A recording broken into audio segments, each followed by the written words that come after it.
ọlọ́jọ́ ìbí happy birthday to you. ọlọ́jọ́ ìbí happy birthday to you.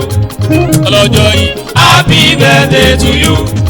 ọlọ́jọ́ ìbí happy birthday to you.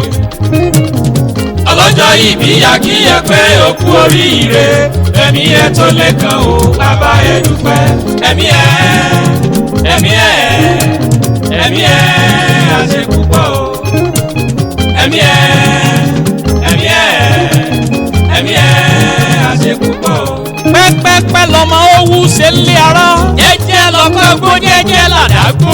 pèrègùn gbódù àwọn kì í kánjú kú. ọmọ ní Ìsálíù bàbá sójà lọ́lá Olódùmarè ò ní kánjú kú. ẹ̀yin ti sọdún èyí lọ́lá Olúwa kẹ́sẹ̀ tẹ̀mí ìtayà tọmọ ni. okú ọdún ọmọ Ìjẹ̀bú kú ọmọ Ìtọ̀wọ̀.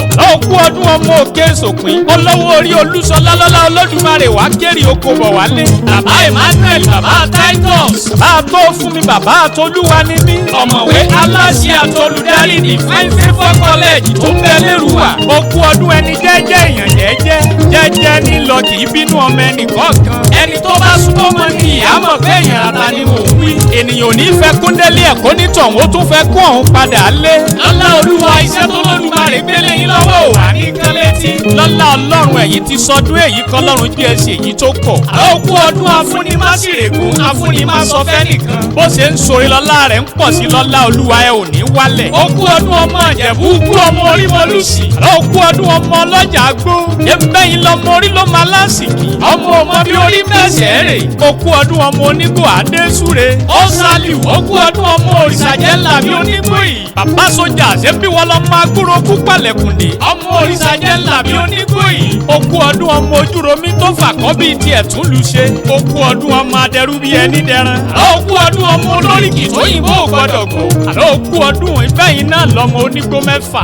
ẹ̀kú ọdún ọmọ Òtòwò. àyà Olúṣọlá ṣe bí wọ́n lọmọ oníyàn òṣòru. okú ọdún ọmọ oníyàn ọjọ́ kẹfà tó yọ orúkú làálà. ìbẹ́yìn lọ máa fèlè jà. alẹ́ ló kọ́ ó lé wọn lé.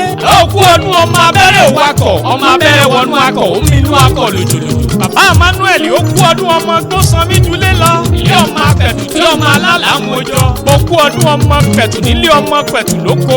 okú ọdún ọmọ àgbàrá òjò tí bá níjà tí kò pẹ̀tù ẹ̀rẹ́ ní lọ. ó Sálíù okú ọdún ọmọ ògbégbá pẹ̀lẹ́. lọ́sọdẹ pẹ̀lẹ́pẹ̀lẹ́. okú ọdún ọmọ òrìṣàmọ́jẹ̀ńkújẹ́ ńlá. okú ọdún ọmọ ẹlẹ́yin kùlẹ̀ Adésúre.